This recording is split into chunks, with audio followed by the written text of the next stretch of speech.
بسم اللہ الرحمن الرحیم۔ شروع اللہ پاک کے نام سے جو بڑا مہربان نہایت رحم کرنے والا ہے۔ السلام علیکم ورحمۃ اللہ وبرکاتہ۔ In the light of Quran with Abdullah میں آپ کی بہن آپ کی خدمت میں ایک اور آیت لے کر حاضر ہے۔ میری پیاری بہنوں، آج میں جو خوبصورت سی آیت لے کر آئی ہوں وہ بہت زیادہ اہمیت رکھتی ہے ہم سب کی زندگیوں میں، اس طرح سے کہ ہمارے پیدائش سے لے کر موت تک کا جو ہماری زندگی کا سفر ہے وہ اسی آیت پہ ڈیپینڈ کرتا ہے۔ تو میری پیاری بہنوں، ہمیں اس آیت کو لے کر پہلے تو سمجھنا ہے کہ اس میں ہمیں کیا چیز بتائی گئی ہے، پھر اس پر عمل کرنے کی کوشش کرنی ہے۔ اگر ہم اس آیت پر عمل کریں گے تو انشاءاللہ تعالی ہماری زندگیاں آسان بھی ہوں گی، اور ہم اللہ پاک کی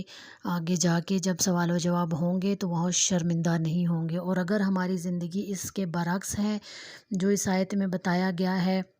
وہ اگر ہم کرتے پھرتے ہیں تو پھر ہم اللہ کے پاس جا کے اپنی تمام نیکیاں، تمام اپنی جو ہے ہمارے صدقہ خیرات اور نمازیں، ہر چیز جو ہے نا وہ ضائع کر دیں گے۔ تو میری بہنوں، اس آیت کو غور سے سنیے گا اور دیکھیے گا کہ کیا اس آیت میں جو بتایا جا رہا ہے وہ کام ہم کرتے ہیں یا نہیں، یا اس سے بچنے کی کوشش کرتے ہیں۔ تو سب سے پہلے آج کی آیت سنیے۔ بسم اللہ الرحمن الرحیم۔ یا ایہا الذین آمنوا اجتنبوا کثیرا من الظن ان بعض الظن اثم ولا تجسسوا۔ ترجمہ ہے، اے ایمان والو، بہت گمان کرنے سے احتراز کرو کہ بعض گمان گناہ ہے، اور ایک دوسرے کے حال کا تجسس نہ کیا کرو۔ میری بہنوں، بتائیے اس آیت میں جو بتایا گیا ہے کہ اے ایمان والو، کہ یعنی کہ ہمارے دلوں میں قطرہ بھر بھی، ذرہ بھر بھی اگر ایمان ہے تو پھر ہی ہم ایمان والے ہیں۔ اور پھر ہم سے یہ آیت پکارتی ہے کہ اے ایمان والو، بہت گمان کرنے سے احتراز کرو۔ گمان کا مطلب یہ ہوتا ہے کہ ہم اپنے پاس سے کچھ باتیں بنا لیتے ہیں کہ فلاں بندہ یہ کر رہا ہے، یا یہ سوچتا ہے، یا اس طرح سے وہ کرے گا۔ یہ اس طرح کی چیزیں جو خود سے ہم بنا لیتے ہیں، ان سے بچنے کا اس میں ذکر کیا گیا ہے کہ بہت گمان کرنے سے احتراز کرو، اپنے پاس سے کچھ باتیں مت بنایا کرو کہ بعض گمان گناہ ہے۔ یعنی کہ یہ چھوٹی چھوٹی باتیں جو ہم ہوتی بھی نہیں ہیں اور کر دیتے ہیں یا سوچ لیتے ہیں دوسروں کے بارے میں، تو وہ گمان کر لیتے ہیں نا کہ یہ یوں کر رہا ہے تو وہ کر رہا ہے، تو وہ گمان گناہ میں شامل ہو جاتا ہے۔ اور پھر ہم ایک دوسرے کے حال کا تجسس کرتے ہیں، یعنی کہ ہم اگر دیکھتے ہیں کہ وہ فلاں گھر ہے جو اس میں بہت خوشیاں ہیں، ان کے بھائیوں میں آپس میں بہت ذرا پیار محبت ہے، کوئی جھگڑا نہیں ہوتا، کیا اس گھر میں جھانک کے دیکھا جائے یا ان کے گھر جا کے دیکھا جائے، ان کے بات چیت ان سے کر کے دیکھی جائے کہ آیا ان کے گھر میں کیا چکر ہے، کیا چیزیں ہیں۔ یعنی کہ ہم دوسروں کے گھروں کی ٹو لیتے پھرتے ہیں کہ اس میں کیا ہو رہا ہے، اس میں کیا ہو رہا ہے، یہ تجسس ہے۔ تو ان چیزوں سے بچنا ہے۔ اب ہم دیکھیں کہ اس پوری آیت میں کہاں ہم بچ رہے ہیں، یعنی کہ گمان بھی کرتے ہیں ہم ایک دوسرے کی ایسی پاس سے باتیں بنا کے، تو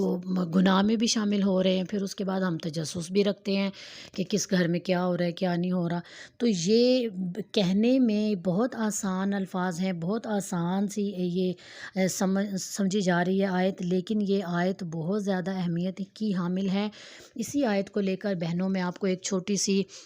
اور بہت خوبصورت حدیث جو صحیح مسلم کی حدیث سے مبارک ہے کہ آپ صلی اللہ علیہ وآلہ وسلم اپنے صحابہ کرام کے پاس بیٹھے تشریف فرما تھے، تو صحابہ کرام سے پوچھتے ہیں کہ آپ سب مجھے یہ بتائیے کہ میری امت کا مفلس بندہ کون ہے۔ تو صحابہ کرام عرض کرنے لگے، یا رسول اللہ، مفلس اسی کو کہتے ہیں نا جس کے پاس پیسہ نہیں ہے، وہ غریب ہے، روٹی کھانے کو نہیں ہے، تن پہ کپڑا نہیں ہے، تو وہ مفلس ہے، وہ غریب ہے۔ تو آپ صلی اللہ علیہ وآلہ وسلم فرماتے ہیں، نہیں، مفلس وہ نہیں ہے جس کے پاس کپڑا نہیں، جس کے پاس دولت نہیں۔ میری امت کا سب سے بڑا مفلس وہ ہے جس کے پاس ڈھیروں نیکیاں ہوں گی، پہاڑ جتنی نیکیاں ہوں گی، صدقہ خیرات، نمازیں، بہت ساری نیکیاں جمع کر کے وہ جنت میں، وہ جب آخرت میں اللہ پاک کے سامنے موجود ہوگا تو قیامت کے روز، آخرت کے روز جب اللہ تعالیٰ حساب کتاب لیں گے تو وہ بندہ کھڑا ہوگا اور اس کے سامنے ایک لمبی قطار کھڑی ہوگی۔ وہ قطار ان لوگوں کی ہوگی جن لوگوں کو اس بندے نے جن لوگوں کا حق مارا ہوگا، غیبت کی ہوگی، گالی دی ہوگی، کسی کے آنسو نکالے ہوں گے، کسی کو تنگ کیا ہوگا، کسی کو اذیت دی ہوگی، کسی کو آنکھوں سے، ہاتھوں سے یا جسمانی طور پہ جس کو اذیت دی ہوگی، کہ لوگ جس سے بڑے دکھی اور پریشان ہوں گے، ان لوگوں کی لمبی قطار لگی ہوئی ہوگی، اور وہ جو نیکیوں کا پہاڑ لے کے بندہ کھڑا ہوا ہے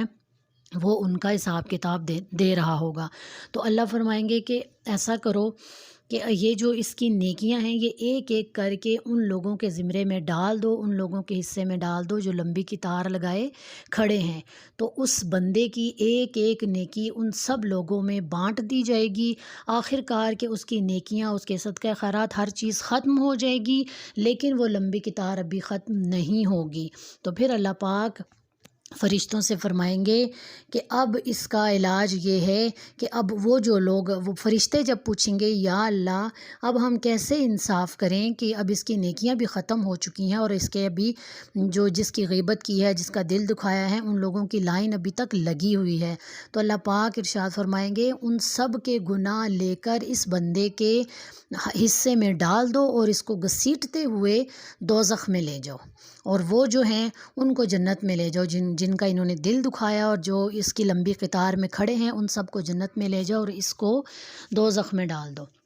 تو پھر آپ صلی اللہ علیہ وآلہ وسلم نے فرمایا یہ وہ مفلس ہے جو روز آخرت خالی ہاتھ ہو کر گھسیٹتا ہوا دوزخ میں لے جایا جائے گا۔ تو سوچئے میری بہنوں، اس حدیث پہ غور کیجئے میری بہنوں، اور اس حدیث کو سنتے ہوئے میرا تو دل رو رہا تھا۔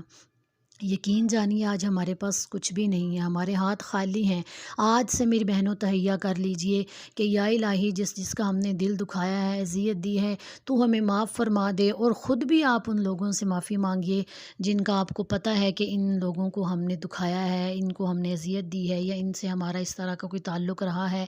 کہ وہ ہم سے پریشان ہیں۔ تو ان سے معافی مانگیے، اپنے گناہوں کی اپنے رب سے معافی مانگیے، اور اللہ پاک ہم سب کو معاف فرمائے اور ہمیں روز آخرت شرمندہ ہونے سے بچا لے۔ میری بہنوں اس آیت کو لے کر ضرور عمل کیجئے گا، اپنے پیارے حبیب صلی اللہ علیہ وآلہ وسلم کی ہر سنت پہ عمل کرنے کی ہم سب کو اللہ پاک توفیق عطا فرمائے۔ السلام علیکم ورحمۃ اللہ وبرکاتہ۔